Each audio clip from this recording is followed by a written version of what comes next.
제 채널에서는 가장 궁금한 사항만 쏙쏙쏙 빼서 알려드리도록 하겠습니다. 오늘의 주제는 다낭성 난소 증후군인데요.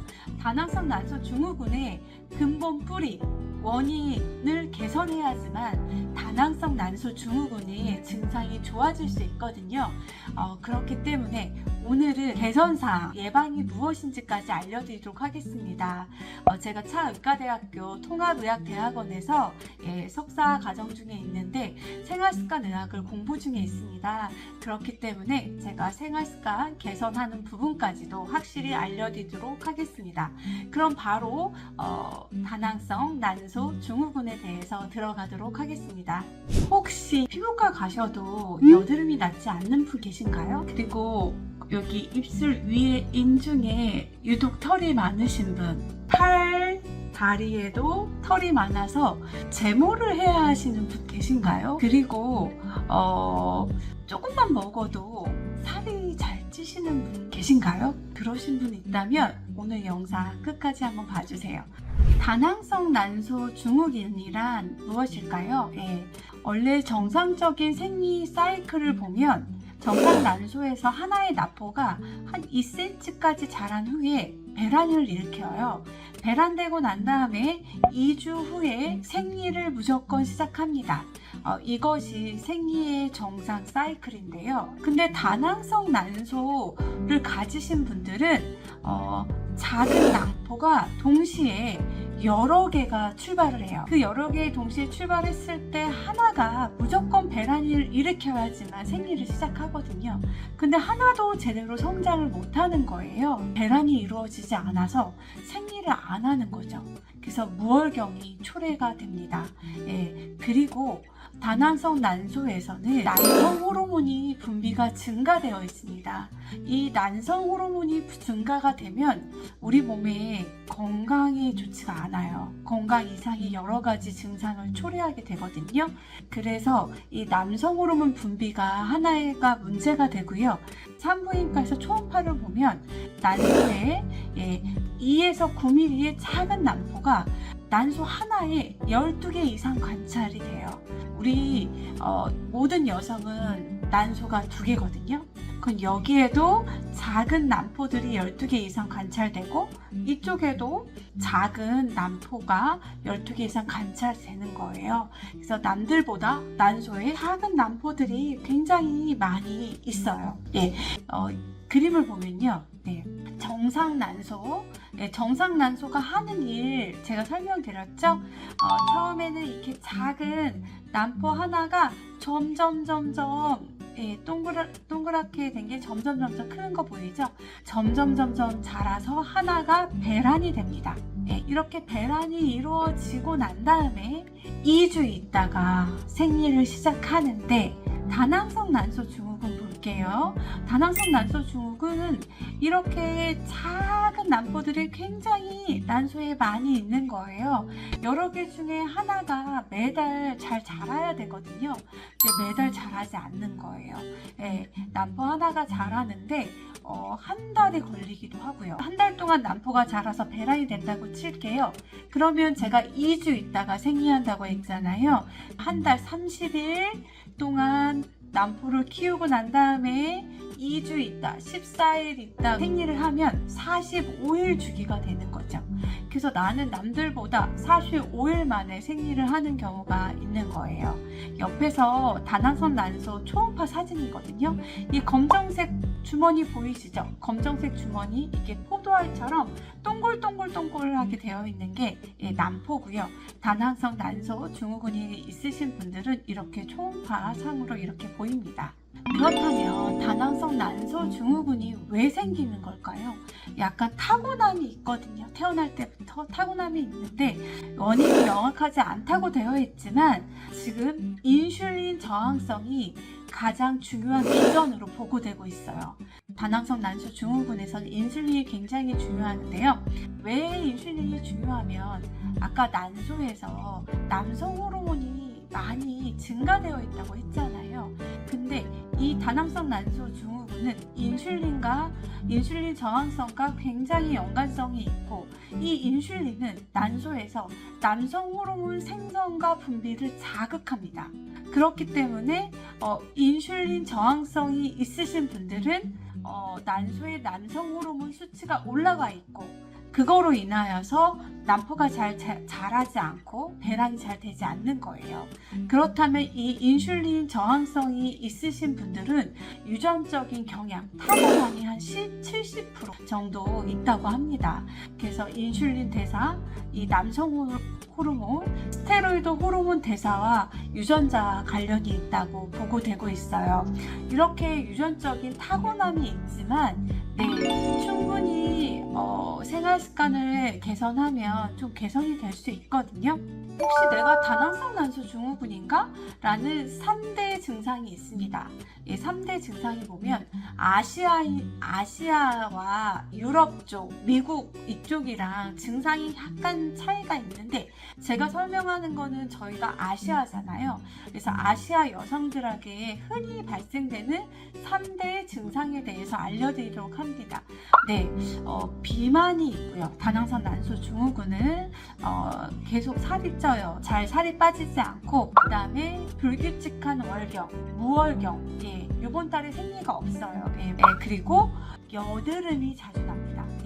피부과 가서 이 여드름을 계속 치료를 해도 개선이 되지 않아요. 다낭성 난소 증후군은 증상을 개선해야지 여드름이 들어가거든요. 그래서 여드름이 주요 증상이고요. 그리고 다모증, 다모증, 털이 좀 많아요. 배꼽 밑에 아래에 털이 있으시고요. 그 다음에 여기 인중에도 털이 많이 나고요. 이렇게 팔, 다리에도 털이 좀 많은 편입니다. 이런 증상이 있어요. 이렇게 질병이라고 하기보단 신드롬, 증상으로 인하여서 우리 몸에 문제를 일으키는 거예요. 그래서 다낭성 난소 증후군이라고 하거든요. 이 첫 번째는 배란장애, 무월경, 생리가 본격적으로 하지 않지만 부정출혈이 있어요. 갈색혈 출혈이 계속 있어서 좀 불편하거든요. 자궁에 출혈이 있고 생리가 불순하고 배란이 잘 되지 않다 보니까 임신이 힘들겠죠. 그래서 난임 환자분들이 대부분 난임센터에 오면 다낭성 난소 증후군을 많이 진단받고 가십니다. 그리고 남성 호르몬이 과다한데요. 그거를 고안드로겐 혈증이라고 저희가 얘기하거든요. 그래서 남성 호르몬이 과다한 고안드로겐 혈증이 있으신 분들은, 젊은 여성은요, 다모증, 털이 많은 거 있잖아요. 60%인데 동양인은 약간 낮아요. 근데 전체적으로 다모증이 많고요. 그리고 젊은 여성에게 여드름이 있습니다. 그리고 나이 든 여성에게는 머리가 좀 빠져요. 이렇게 다모, 여드름, 이 탈모가 있는 이유는 이 고안드로겐 혈증이 원인입니다. 그리고 대사성 증후군이 생기거든요. 제가 인슐린 저항성이랑 이 다낭성 난소 증후군이랑 굉장히 밀접하게 관계가 있다고 했잖아요. 그렇기 때문에 제2형 당뇨병이 증상이 있을 수 있고요. 대부분 당뇨 전 단계이신 분들도 굉장히 많고요. 식전 혈당이 굉장히 올라가 있어요. 이상 지질형증, 약간 피가 좀 찐덕찐덕해질 수 있고요. 그런 것에 따라서 혈압도 좀 올라가고, 내분비 대사 장애, 그리고 대사 증후군이라고 했잖아요. 몸의 대사가 제대로 잘 들어가지 않기 때문에 그게 또 비만으로 이어져요. 그래서 비만이 50에서 70% 차지합니다. 그 말은 즉슨 비만이신 분들을 검사해보면 다낭성 난소 증후군이 굉장히 많습니다. 그래서 다낭성 난소 증후군의 진단 기준이 있어요. 아래 3가지 중에 2가지가 포함되면 다낭성 난소 증후군이거든요. 2가지가 포함되는지 한번 보세요. 첫 번째는 35일보다 긴 월경 주기, 생리 횟수가 1년에 8회 이하 하시는 분, 그리고 무월경은요, 의학적으로 임신이 아닌데 3개월 이상 생리를 안 한 경우에 무활경이라고 저희가 정의하거든요. 그래서 35일보다 긴 생리 주기이신 분, 1년에 내가 생리가 8번 이하 하시는 분, 그리고 3개월 이상 생리가 없으신 무혈경이신 분들 해당되고요. 두 번째는 혈액 검사를 좀 해야 돼요. 혈액 검사를 하면 남성 호르몬 수치가 굉장히 상승되거나 다모증, 여드름, 탈모는 남성 호르몬이 과다할 때 탈모 증상이 있다고 했잖아요. 그래서 생리가 불규칙하신 분이신데 털이 많거나 여드름이 계속 나고 탈모 증상이 있다 하시면 두 가지 지금 거기에 해당되시고요. 그리고 세 번째는 산부인과 가셔서 초음파를 보셔야 하시는데, 초음파에서 다낭성 난소 소견이 있을 때 제가 작은 난포가 난소에 12개 이상 보인다고 했잖아요. 12개 이상 보이거나 난소 부피가 10cm 이상 굉장히 난소가 커져 있거든요. 그런 경우에 세 가지에서 두 가지에 해당되시면 다낭성 난소 증후군으로 진단하고 있습니다. 다낭성 난소 증후군의 위험 요인에 대해서 알려드리도록 하겠습니다. 첫 번째, 제2 당뇨 발병의 위험성이 있다고 했잖아요. 당뇨 될 확률이 다른 분들보다 3배에서 7배 정도 높습니다. 그리고 약 10%에서는 20대에서 30대에 당뇨병이 발병되고 있어요. 그래서 다낭성 난소 증후군이라고 진단받으신 분들은 이 당뇨를 굉장히 관리를 하셔야 합니다. 그리고 심혈관 질환에도 관리를 하셔야 되는데, 대사증후군의 발생 빈도가 정상인에 비해서 11배 높다는 연구 보고가 나왔어요. 그렇기 때문에 혈압 좀 조심하셔야 되시거든요. 세 번째가 좀 주의 깊게 봐야 되는데요. 생리를 한 달에 한 번 생리를 해야지 되거든요. 근데 한 달에 한 번 생리를 안 하다 보니까 자궁 내막이 탈락되면서 나오는 게 생리인데, 내막이 점점 쌓아지면서 자궁 내막 증식증이 생겨요.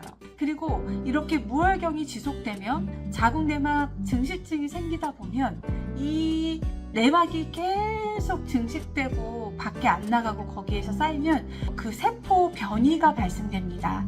그래서 자궁 내막 암의 위험성이 올라가게 되거든요. 그래서 지금 초음파를 보면 이 내막이 지금 굉장히 두껍잖아요. 이 두꺼운 내막이 탈락돼서 생리를 해야지 되거든요. 그래야지 내막이 다시 재생되면서 건강한 내막이 계속 재생이 되는 거예요. 근데 이 내막이 생리를 안 함으로 계속 증식되다 보니까 이게 세포가 변이가 일어나는 거고요.